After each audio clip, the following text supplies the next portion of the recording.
This is an open letter from me to the Archbishop of Canterbury in response to recent comments he made to some MPs behind closed doors on his stance about same-sex marriage. Dear Dr. Rowan Williams, I do trust this note finds you well. Wow, so I hear now that you will never throw in the towel on the decision to allow homosexual couples in your buildings to take their vows. I don't see how, O holier than thou, that if you unfurrow your brow and bow, then endow same-sex couples to avow their love, that this would take down the institution of marriage. Unions between same-sex couples are no different to those of heterosexuals. Especially that now no longer have to a bride a virgin be, have to a groom a soul sin free, and alien to the term divorcee.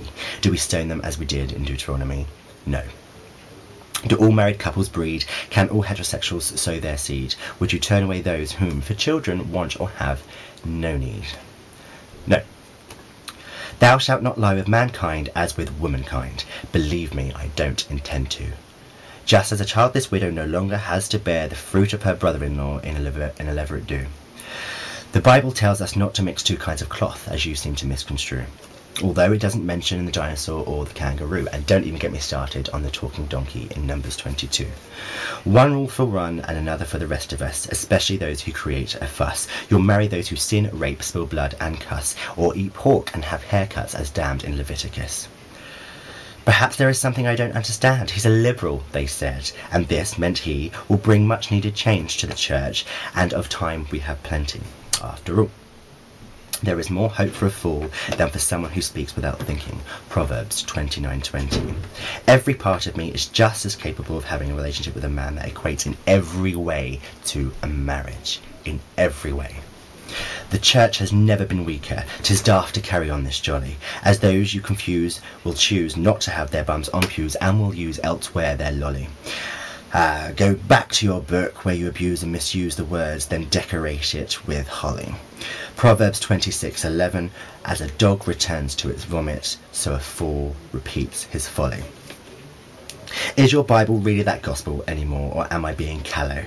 A contradiction in terms. Pick and choose the parts you wish to believe and follow. Using the bits that work for you in translation that suits is shallow, a truth that is hard to swallow.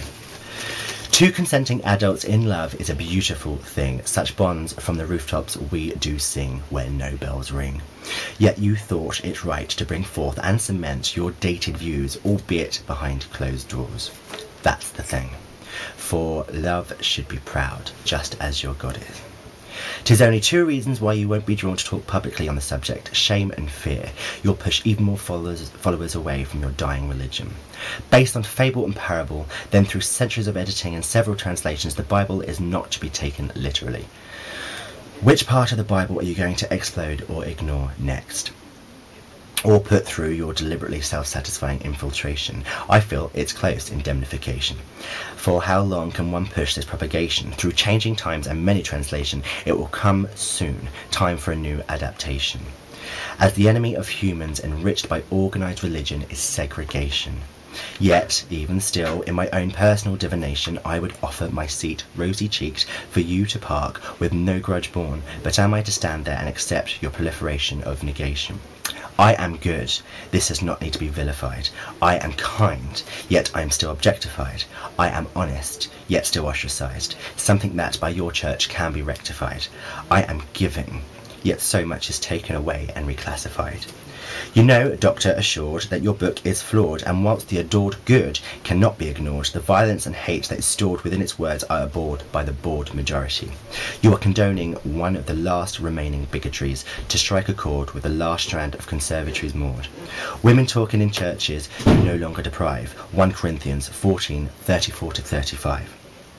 Not being allowed to have a Christmas tree takes a nosedive. Jeremiah 10:2-5. And unclean cud-chewing bunny rabbits at Easter do thrive. Pagan. Yet a union of love is what you choose to deprive. And yes, I am more than happy with civil unions. I've been to some with tears in my eyes. But by differentiating between the two and stating there is a need to have a divide is where the inequality lies. I am not a second-class citizen. What do I care if you continue to ban gay marriage in church? Just because I'm gay. I'm going to have my wedding in a wicked cool stately home anyway. You just strike me as particularly and wildly unchristian in the worst of ways. Yours sincerely, yours faithfully, Beau Jensen. I'm going to put this next to the fireplace with a glass of milk and a cookie. Thank you.